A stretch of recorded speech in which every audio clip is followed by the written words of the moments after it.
The inner conflict that produces anxiety is not a sign that you are broken. It is not a sign that something is wrong with you. This conflict does not need to be neurotic. The inner conflict that produces anxiety is normal and can even be healthy and constructive.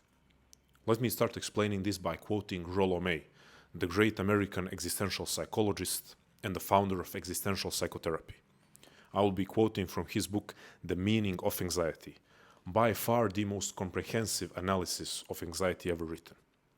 Rollo May says, "In every experience, the individual wishes to move ahead, actualizing his possibilities. But at the same time, he plays with the prospect of not doing so. That is, there is in him a wish not to actualize his possibilities." Kierkegaard would describe the difference between the neurotic and healthy state by saying that the healthy individual moves ahead despite the conflict, actualizing his freedom, whereas the unhealthy person retrenches to a shut-in condition, sacrificing his freedom. Now, let's clarify this. First, we are recognizing that we have two opposing urges or drives. One urge is towards our possibilities, more precisely towards actualizing our possibilities. The other urge or drive is away from our possibilities, actively retreating from our possibilities and potentials. Now, we often acknowledge and we are proud of this urge towards actualizing our possibilities, but we seem to overlook or ignore this urge that exists in all of us, which is the urge to retreat from our possibilities.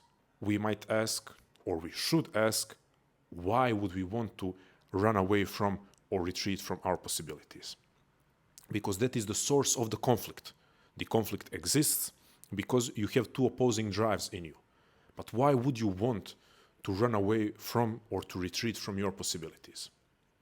Well, because actualizing your possibilities does not only involve change and growth, it involves destruction. And change itself is destruction. And growth itself, as constructive it is also pain. So on a very basic level that everyone can understand, all improvement, all growth, all actualizing of our possibilities and potentials involves some scary aspects. We could even say terrifying aspects of human life. That is uncertainty, change, which brings leaving behind the old so that we can proceed into the new, stepping into the unknown, and once again, just the pain of growth. But here is one thing to point out.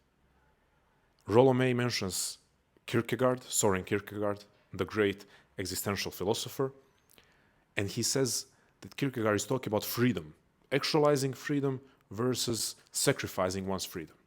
Well, what is freedom doing here? What does freedom have to do with all of this? It is the key ingredient. The conflict exists precisely because we are free, precisely because you have multiple potentials to choose from, precisely because you have multiple possibilities and paths and journeys to choose from. And you have the freedom to walk away from all of them, to retreat from all of them. So precisely because you are free to choose, you do have this conflict. Precisely because you are free, you have anxiety. Because Kierkegaard, by the way, the first ever philosopher and thinker to write directly and specifically about anxiety, he called it the dizziness of freedom. So we are standing, we could imagine us standing on a cliff, looking at different possibilities of our life. And we have this dizziness of freedom because we realize that we are free to choose pretty much any one of those possible paths. And choosing one of those paths means that we are not choosing others. But there is also the freedom to choose the path backwards. Now, that is the neurotic response. That leads to neurotic anxiety. Today, when we are using the word anxiety, people are in 99% of times thinking only about the neurotic anxiety, only about the anxiety that has already turned into this unconstructive response to normal healthy or potentially healthy and constructive anxiety.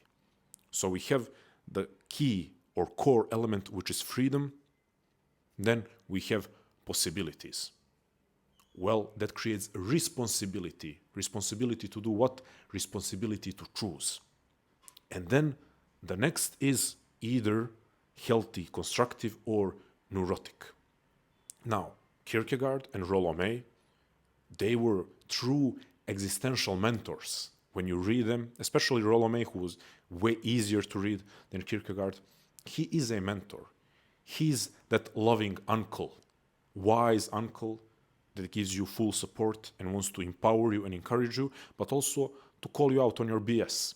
Well, Rollo May would say that walking away from your possibilities and potentials is not only neurotic, it is simply cowardly.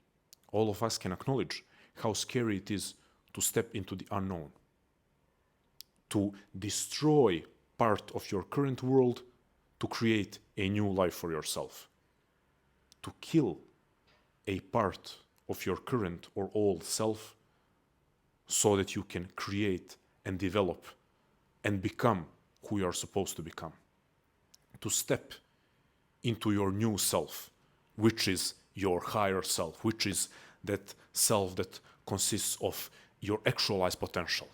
It is terrifying, it is painful, it is full of uncertainty, it is full of questioning.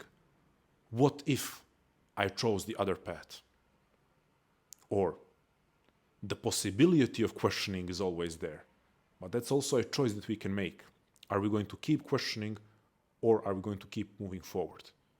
Well, we can all acknowledge that it is terrifying. We can all acknowledge that there are legitimate arguments to say, I feel overwhelmed looking at my possibilities and potentials. I feel overwhelmed knowing that I have to choose. So the whole point, I would say, of approaching anxiety constructively is for us as humans to say to each other, it's normal to be overwhelmed. It's normal to be terrified of change and growth. It's normal to experience internal conflict because you have two opposing drives in you.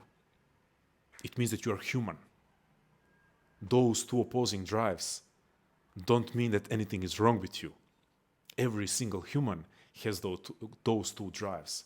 It's just that some of us are more aware of them because we are possibly engaging in life, or at least perceiving life in a deeper way.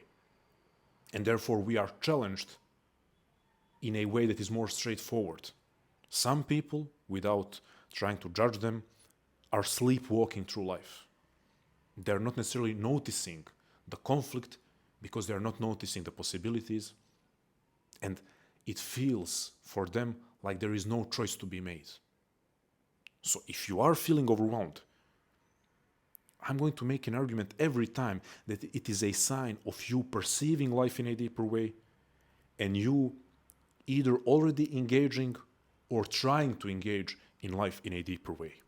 If that is the case, then our first step of dealing with anxiety more constructively, more creatively, is to normalize the inner conflict and proceed with resolving it.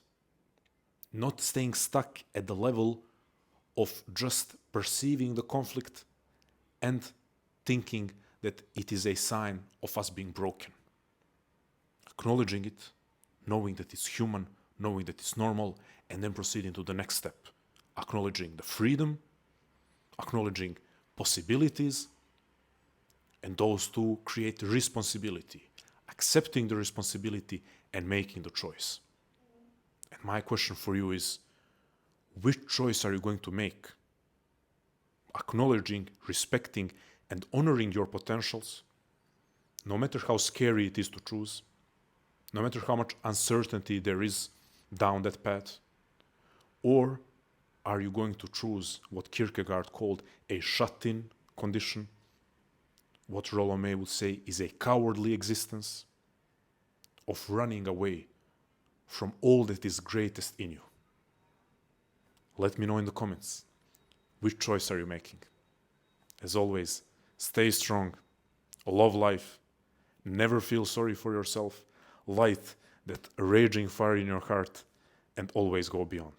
But I guess if you listen to this advice, if you follow these mantras that I'm sharing with you, we know what choice you're making. Thank you.